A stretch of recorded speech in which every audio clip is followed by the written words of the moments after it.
নমস্কার দর্শক বন্ধুরা, আজকে আবার একটা নতুন ভিডিও নিয়ে চলে এসেছি। আজকে আপনাদের সাথে শেয়ার করব সজনে পাতা ভাজা।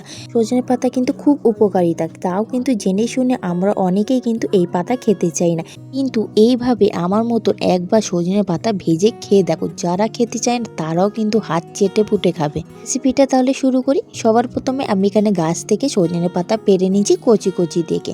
এবার পাতাগুলোকে ছাড়িয়ে নিতে হবে। একটু ছাড়া দিলে দেখুন পাতাগুলো কত সুন্দর পড়ে গেছে। এবার আমি সব পাতাগুলো ছাড়িয়ে নিই। এদিকে সব সজনে পাতাগুলো ছাড়িয়ে নিয়েছি সুন্দরভাবে। চলুন এবারে একদিকে সজনে পাতাগুলো রেখে রান্নাটা শুরু করি।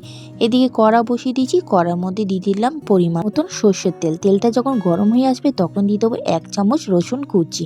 রসুন কুচিটা একটু লাল করে ভাজা হয়ে গেলে দিয়ে দিতে হবে একটা মিডিয়াম সাইজে পেঁয়াজ কুচি। এখানে যদি আপনারা নিরামিষ করেন তাহলে কালো জিরে ফোড়ন দিয়েও বানাতে পারেন।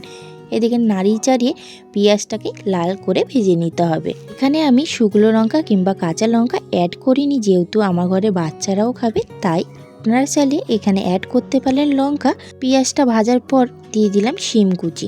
এখানে আমি কয়েকটা সবজি অ্যাড করব। সবজি দিয়ে ভাজলে খুব সুন্দর খেতে লাগে। এদিকে শিমটা হালকা নাড়িয়ে ছাড়িয়ে ভেজে নেব। শিমটা যখন হালকা ভাজা হয়ে যাবে দিয়ে দেবো বেগুন কুচি। বেগুন কুচিটা দিয়ে নাড়িয়ে ছাড়িয়ে ভেজে নিতে হবে। পুরো ভিডিওটা দেখার অনুরোধ রইল। এদিকে নাড়িয়ে ছাড়িয়ে বেগুনটাও কিন্তু ভাজা হয়ে গেছে। এই সময় এখানে অ্যাড করতে হবে কেটে রাখা কুমড়ো। কুমড়োটাও আমি একই সাইজে কেটে নিয়েছি, একটু ছোট ছোট করে, যাতে তাড়াতাড়ি সেদ্ধ হয়ে যায়। কুমড়োটা নাড়িয়ে ছাড়িয়ে এখানে আমি একটু মশলা দিয়ে দেবো। সামান্য মশলা, শুধু নুন আর হলুদ গুঁড়ো, ব্যাস। এর মধ্যে আর কোনো কিছু দিতে লাগে না, তাও কিন্তু খেতে দারুণ হয়। দিয়ে দিলাম সজনে পাতাটা ধুয়ে।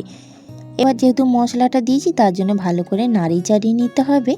এই ভিডিওটা যদি আপনাদের ভালো লেগে থাকে অবশ্যই আমার চ্যানেলে গিয়ে একটু দেখতে পারেন। আমি ঘরোয়া পদ্ধতিতে রান্না করি। আর ভিডিওগুলো যদি আপনাদের ভালো লেগে থাকে অবশ্যই একটুখানি সাবস্ক্রাইব করে দেবেন। এদিকে সব সবজিগুলো মাঝখানে করে 5 মিনিটের জন্য মিডিয়াম আঁচে ঢেকে দেবো। 5 মিনিট পর আবারও খুলে সবজিগুলোকে নাড়িয়ে চাড়িয়ে দেখে নেবো যে কুমড়োটা সেদ্ধ হয়েছে কিনা।